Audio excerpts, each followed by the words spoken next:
योगी सरकार के आने के बाद पलटे आजम के दिन, एक के बाद एक खुलते गए नए केस। आजम के जलवों पर लगा ग्रहण। आज आपके लिए कोई अनजान क्राइम स्टोरी नहीं बल्कि जाने माने हस्ती के कुकर्मों की पेशकश लेके आई हूँ, जिन पर ऐसे ऐसे आरोप हैं जिसे सुनकर आपको हंसी भी आएगी और हैरत भी होगी। नमस्कार, मैं हूं प्रियांशी और आप देख रहे हैं GBN 24। पार्टी के कद्दावर नेता आजम खान की सपा की सरकार में तूती बोलती थी। पूरब से पश्चिम तक हजारों लोग आजम खान से मुलाकात के लिए पलके बिछाए रहते थे। हर रोज दावतों का दौर चलता था। दस्तरखान पर नॉनवेज के दर्जनों आइटम सजाए जाते थे। क्या मुर्ग मुसल्लम, कोरमा, मटन बिरयानी, रोगन जोश और कबाबों की लंबी चौड़ी दावतें होती थी। रामपुर से लेकर सहारनपुर हो या मुरादाबाद और लखनऊ, आजम के लिए पलक पावड़े बिछे होते थे। फिलहाल उनके ऊपर इतने मामलों की कायमी है कि शायद वो खुद भी गिनती करते करते थक जाएं। पुलिस के रिकॉर्ड में आज आजम खान के नाम के आगे जो दर्ज है वो भी कम दिलचस्प नहीं है। उनके रिकॉर्ड के मुताबिक आजम भैंस चोर है, आजम बकरी चोर है, उन्होंने किताबें भी चुराई है, पूर्व सांसद पर भूमाफिया जैसे संगीन इल्जाम भी है, वो अवैध रूप से पेड़ भी कटवाते हैं, यानी जंगल चोरी का भी इल्जाम उनके कुर्ते पर लगा है। फिर किसानों की जबरदस्ती जमीन हथियाने के मुकदमे भी उनके नाम दर्ज है।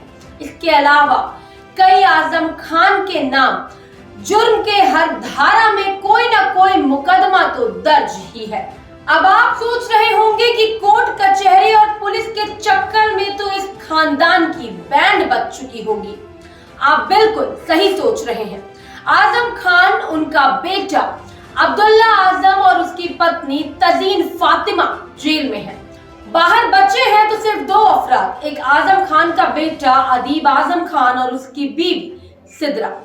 यूं तो आजम खान का जेल जाना कोई नई बात नहीं है। जेल की सलाखों से उनकी पुरानी यारी रही है। इंदिरा गांधी के काल में इमरजेंसी का विरोध करते हुए जेल गए और नेता बन गए। उस वक्त तो अलीगढ़ मुस्लिम यूनिवर्सिटी के छात्र संघ के नेता थे। बताया जाता है कि तब भी पुलिस आजम खान पर इस कदर मेहरबान थी कि उन्हें ऐसी काल कोठरी में बंद किया गया था जहां सूरज की किरणें तक नहीं पहुंचती थी। रामपुर की एक बड़ी ही मशहूर यूनिवर्सिटी है मौलाना जौहर अली यूनिवर्सिटी, जिसके लिए जमीन कब्जा करने के आरोप में आजम खान के खिलाफ 28 मुकदमे दर्ज हुए। लेकिन दिलचस्प मोड़ तब आया जब यतीम खाने से भैंसों की चोरी के मामले में उनके नाम पर 9 मुकदमे और दर्ज हुए। मुकदमों की ये फहरिस्त हर गुजरते दिन के साथ बेशक लंबी होती चली गई, लेकिन उनके रुतबे में कोई भी कमी नहीं आई। आजम खान को अक्सर लोगों ने ये कहते सुना होगा कि उनका दामन दागदार नहीं है, लेकिन हकीकत तो ये थी कि उनके दामन में अब तो दाग भी लगने की जगह भी नहीं बची थी। और ये सब कुछ हुआ बीते 2 दशकों में। उत्तर प्रदेश में रामपुर की MP MLM अदालत ने खान को भड़काऊ भाषण देने के मामले में पिछले साल अक्टूबर में दोषी करार देते हुए 3 साल की कैद और 6,000 रुपए जुर्माने की सजा सुनाई थी। बाद में उनकी विधानसभा सदस्यता भी रद्द कर दी गई थी।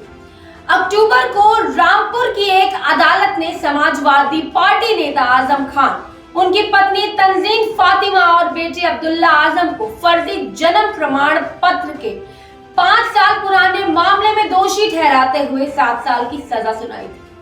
MP MLM मजिस्ट्रेट शोभित बंसल की अदालत ने फर्जी जन्म प्रमाण पत्र ने 2019 के मामले में आजम खान, तंजीम फातिमा और अब्दुल्ला आजम को दोषी ठहराए और अधिकतम 7 साल की सजा सुनाई थी।